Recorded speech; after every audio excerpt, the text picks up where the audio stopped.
G'day everyone, Jaimunji here with my good friend Drew from Roos. And unless you've been living under a rock, you would have already heard that Knotfest has announced its return down under in March of 2024. And wow, Drew, what do you reckon? Honestly, I wasn't expecting Knotfest 2 years in a row. I know Download has sort of occupied that same slot a couple times in the past, but to see Knotfest actually coming back, I think is really cool because a repeat visit, who doesn't love that? Exactly. And you might as well strike the iron while it's hot.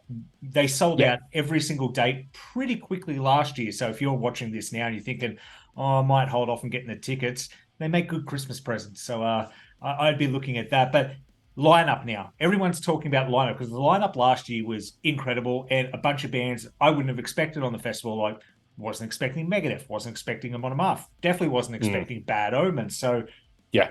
don't think this is an easy thing to predict. Drew and I, for the last couple of hours, though, today, we've been rattling our brains going, okay, Slipknot's playing, surely, right? It's Knotfest. It's in the name. I don't see a world where Slipknot doesn't play Knotfest. Even though Corey Taylor's coming down for good things, it just means he's visited, what, 3 times in the span of a year? Good for Mm. him. Mm. You must love it down here. What's not to love, you know? True. Uh, We're but here. it got us thinking, what's the obvious? Now, I wasn't predicting Parkway Drive last time, but seeing Trivium, Megadeth, all those bands up there made sense. I think Drew and I are on the same page of two bands we are sure that are going to be on this. One, Pantera. I think Pantera are going around the world now, kind of doing this tribute show, honoring the memory of the Abbott brothers. They've been playing festivals, Yeah. festival. Now, they're obviously not playing good things. Kind of leaves not fest. It makes perfect sense. And I mean, that's a good band to sort of occupy a second slot or second billing next to Slipknot as well. Obviously, we had Parkway last year or this year, and Pantera, it just fills that slot and it's a big name. If you're running Knotfest 2 years in a row, you don't want to just capitalize on the Slipknot fans. You need to have an equally big name. And I think Pantera is really that name that's on everybody's mind at the moment as that big band that can fill that slot. And personally, I'm super excited to see them. I never ever thought I would get a chance to see No. Pantera live, And that's the but big thing, too. here we are. People go, oh, it's not the same. Yes, but I didn't start going to concerts till 2007. That was Mm, 7, 8 years after Pantera were last doing a show. So this is kind of the chance for a bunch of people to at least experience kind of the magic of Pantera, even though it's not the whole original lineup. And that got me thinking of who could be in that third billing slot. Now, it could be an Australian band. It could be, but and considering last night they also announced they're doing some shows with Pantera, Lamb of God. it just makes perfect sense. They're overdue for a tour here, really, really overdue. And I mean, they've had so much stuff. Like recently, they had the Omens documentary come out, and they've been touring relentlessly, but they haven't made a stop here. So it just makes sense maybe to cap off their touring cycle that they do come and do a couple of festivals down here. And as you said, they're touring with Pantera currently. Makes perfect sense. They're a nice heavy build. They fit the Knotfest vibe. Hmm. I 100% think Lamb of God are going to be on the card. Yeah, in fact, I'd almost eat my hat. If Lamb of God doesn't show up on that poster whenever the lineup gets announced, I'm going to be generally confused. Now, there are a bunch of bands, and I've been looking at comments online, and some of you guys have had crazy predictions saying Rammstein and Metallica.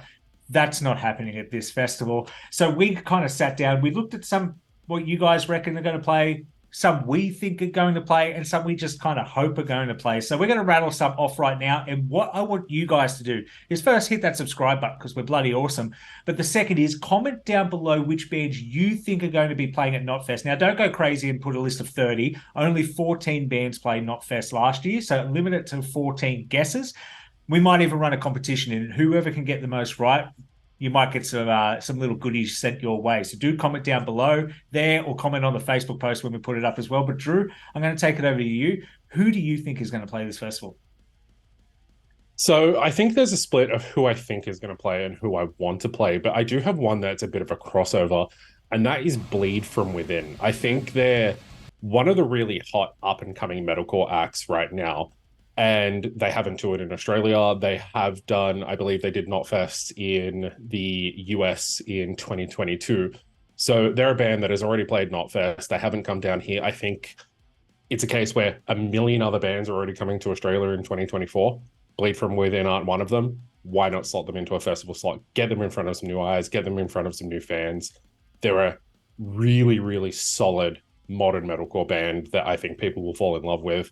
And I think it's likely that they will be on the card for Knotfest. And I'm just super keen to see them. Yeah, I think that's a good guess as well. And I might throw it over to my kind of metalcore pick. This was a band that was meant to come down in 2022 for Full Tilt before the Full Tilt Festival was cancelled. And that's Ice Nine Kills. If you've been looking at the metal community for the last 2 years, you know Ice Nine Kills have been killing it, for a lack of a better word, I guess. Amazing stuff. They were meant to come here. That tour got cancelled.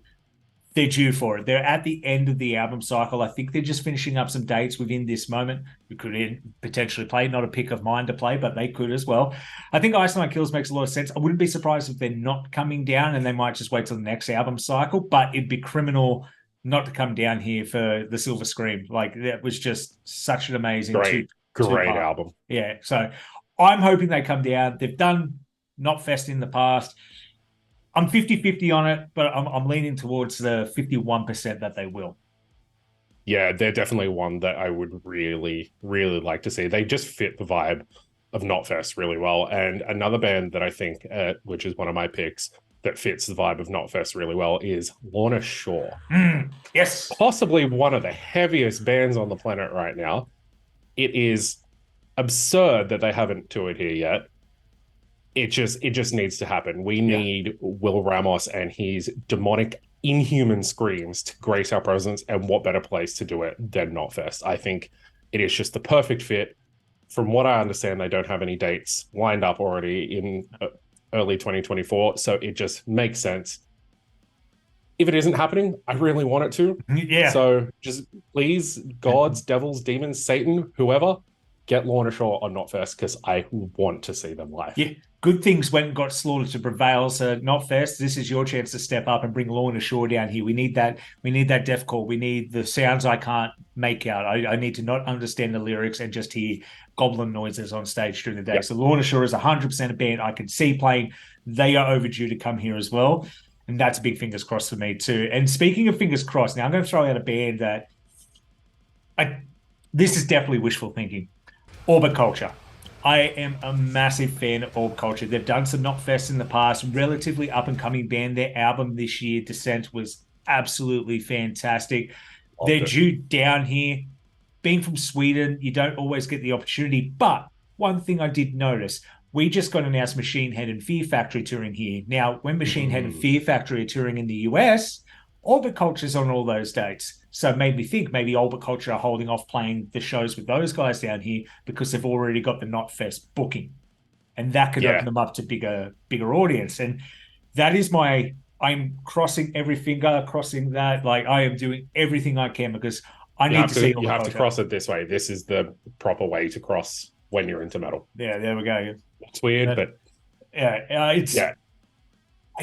I hope so. I'm not holding my breath, and I won't be disappointed if they're not on the lineup. But man, if they are, I'm going to do my first ever backflip. I might break my neck, but I'm going to try. You probably will break your neck knowing your history, but Orbit Culture would definitely be a band that I think a lot of fans will get exposed to for the first time, especially in a live setting. And I've heard they have an amazing live show. I hope that is definitely the case. And another one I hope of a sort of newer and upcoming band, this one is a bit more of an outside pick, but I have seen some people picking this band, Silent Planet.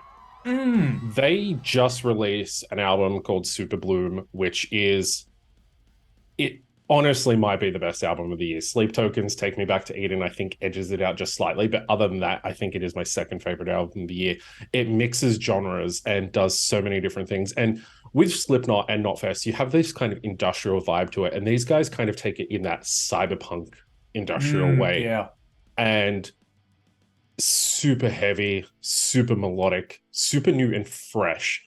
And I think they're just a band that would really benefit from exposure to this. And because they're one of the lesser known bands, they might sort of occupy that lower slot in the billing.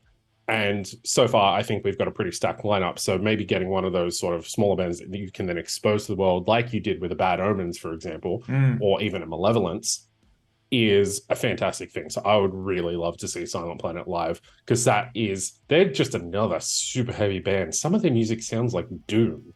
Yeah, no, I remember when you first showed me, I was like, okay, I can get into this. And you're right, playing something like Knotfest is the best way to break into an Australian market. So, and not every band can be, we can't have a festival that's Slipknot, Megadeth, Metallica. You got to have smaller bands to fill out. And sometimes the smaller bands are the best part of the day because it's not as busy. You're discovering something for the first time. They're playing their absolute fucking hearts out because they want your attention. They want you to remember Yeah. them. So, I love my big headliners, don't get me wrong, but there's something special to say about smaller bands. And on that topic, Vended, Corey Taylor's son, Clown's son, kind of makes sense. You know, dads are in Slipknot. They play some Knotfest here and there. I know they don't ride too much off their father's coattails when it comes to doing shows like this, but I don't know. I thought they were going to be on the last Knotfest, so I wouldn't be surprised for Knotfest 2 Electric Boogaloo that we're going to get Vended come down here. But you were bringing up something interesting earlier, another band. What was that one?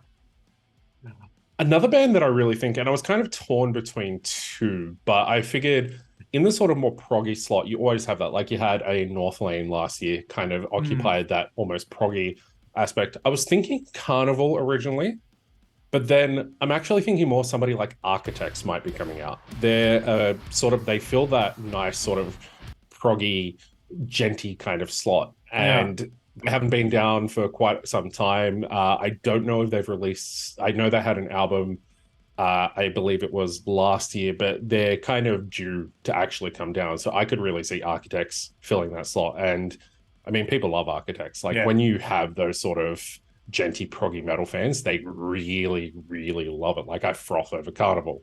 But Architects, I feel like that's probably a realistic band that could actually fill a slot like that. And I'd love to see them come down. And I believe I've seen their name appear on a Knotfest poster last year, maybe Yep. Knotfest Italy. I can't remember, but I definitely saw Architects have played Knotfest. So they're on the cards. They're definitely on the cards. If they've played Yep. one before, they're on the cards.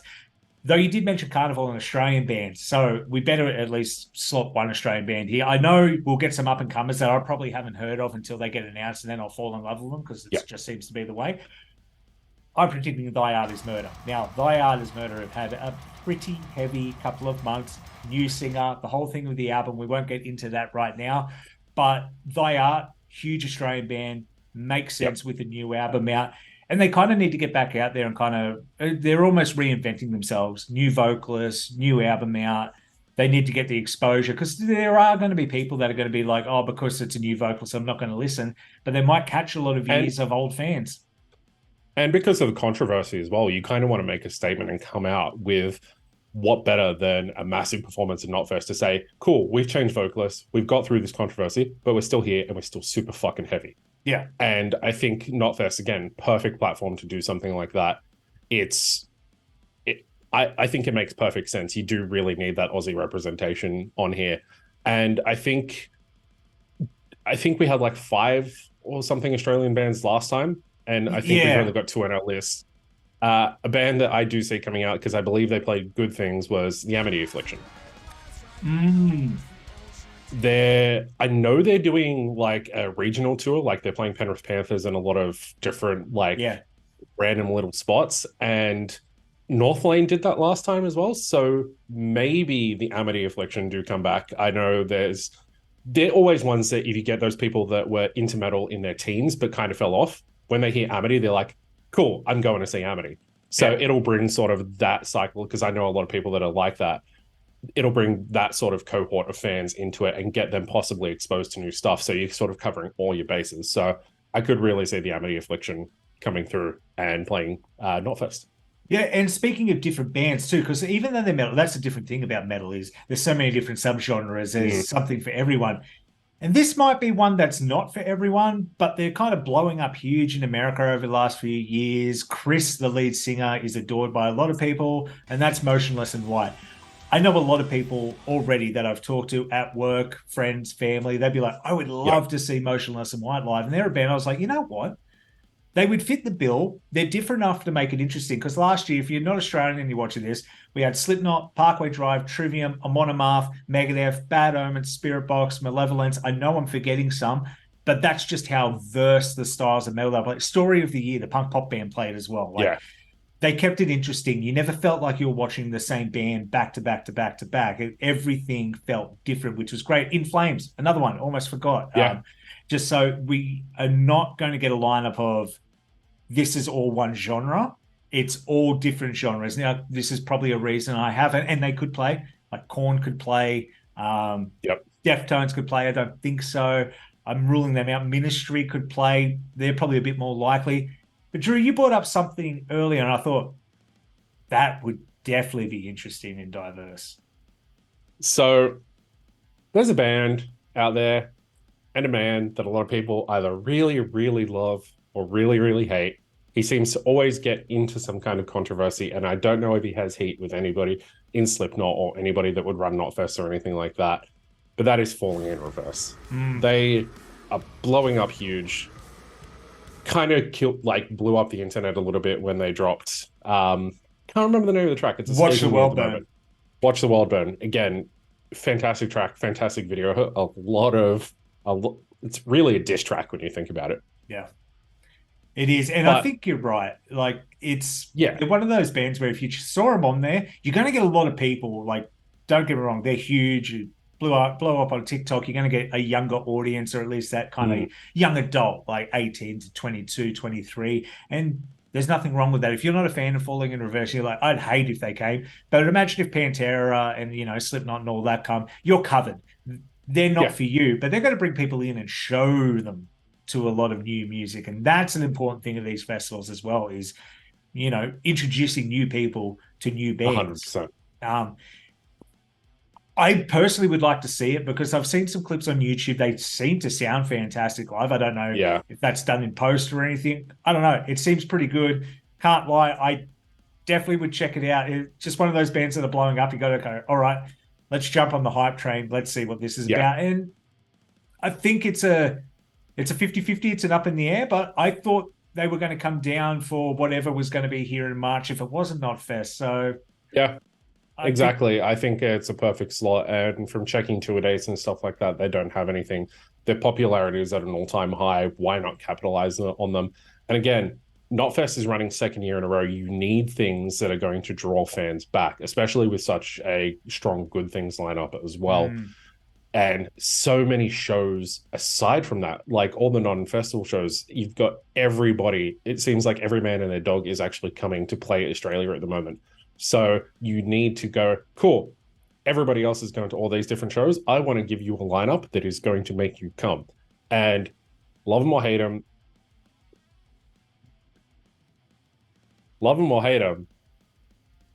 Falling in Reverse will make you come. That just shows you how mature we are over here at Metal Roos. I had to bite my tongue. I was hoping I got away with that, but I watched Drew turn red. Nope. But it will. And that's the important thing. These festival shows, they hold 30,000 each city. That is huge. Australia is a huge country. We don't have the densest population in the world, and we're pretty scattered. So to sell out those shows as quick as they did last year, they will want to match that. So seeing a band like Falling in Reverse, I think is a real possibility. I'm still locked in on Pantera and Lamb of God kind of being number 2 and number 3. Like I've seen people say Korn, Ministry. I've seen Avenged Sevenfold.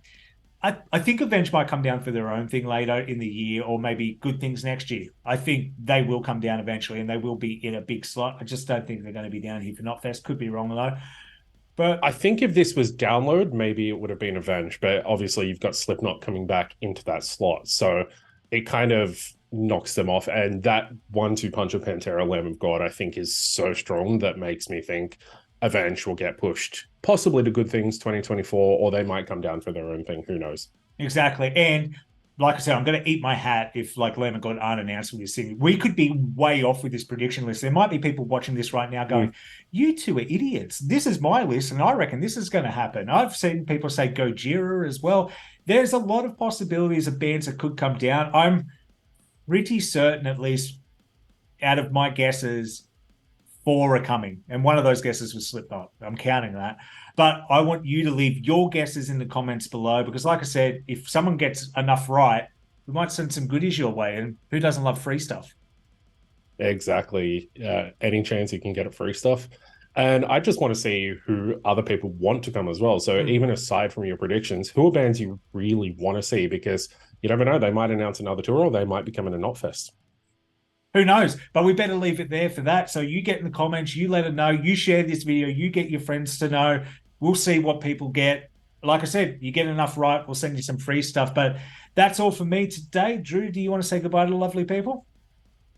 Again, thank you for watching. Make sure if you did like this video, hit like. And if you want to see more stuff like this and cool interviews and that sort of thing, hit subscribe because there's always new good stuff coming out. Yeah, you got to smash that subscribe button. I don't say it enough. We've got to get violent with it. We need more subscribers here. So Go smash that subscribe crabcore button. on the subscribe button. Yep, do your deaf growls, do your blares, do your pig squeals. We love it all here. But thank you all. I'm guessing that lineup's going to be out soon. We'll do a follow-up video. We're either going to be sitting here going, "We told you so," or you get to watch me eat my hat. But tune in for that. So we'll see you all next time. Until then, you all have a good one. Catches.